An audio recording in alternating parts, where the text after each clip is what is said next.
The weather is horrible outside, but it's okay because A-List are here with Groove Armada. Yes, Hi guys. Hello. How are you doing? Yeah, good.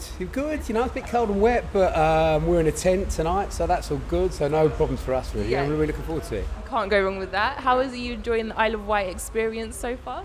This is our fourth time, so we're old hands. You know, we know, for example, that there's a pub backstage, which is rare in festivals, so we've been making the most of that. And yeah, we've been twice on the main stage, and twice. This is the second time in the big top. So yeah, looking forward to it. And in terms of the weather, in the big top, we kind of lucked out of it as well. Like you said, you're Isle of Wight Festival veterans, but do you still feel nervous sometimes before a performance?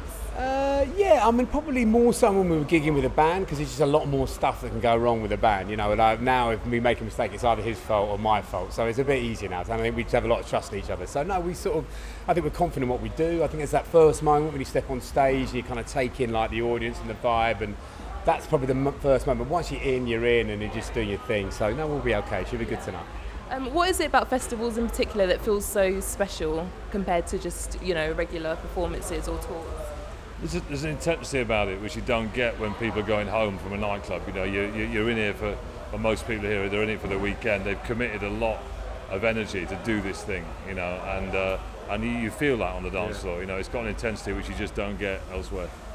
And I think it's amazing. You guys have been around for, more than 20 years and you still are able to perform at these festivals. Not many artists have that kind of longevity. How do you keep it fresh and keep reinventing yourself?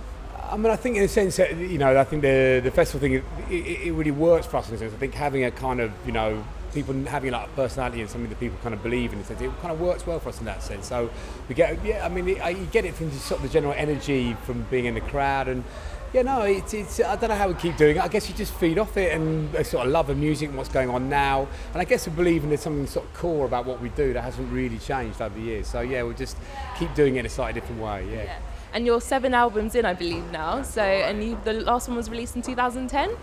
Good research. Well there done. You go. I do my research here. Any plans for another album? Yeah, there's one coming out in a month actually, so you timed that one very well. But it's kind of reflective of where we are now in that the live band is finished, we've stopped that. And so we're DJing now. We've been putting out EPs on underground housey labels for a few years. That's where we're at, house music is where we're at now. And this album is, again, it's on a small label. We didn't want to do the major thing. It's house, it's late night, it's what we do, so it won't appeal to people who want to hear Out the River again. They're in the wrong place, but there's a whole new generation of people who are into it and feeling it, and it's why we keep doing what we're doing. Yeah.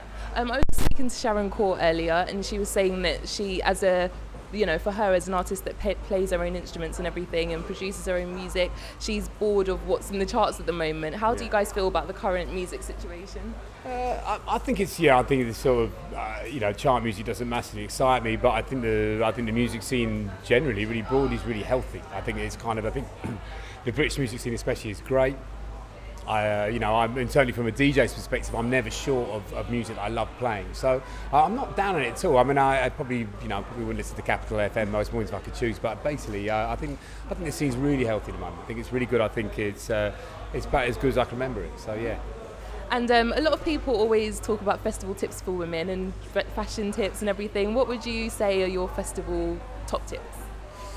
Well, if you're in there for the weekend, loo roll will definitely be up there because it won't be there after day 2.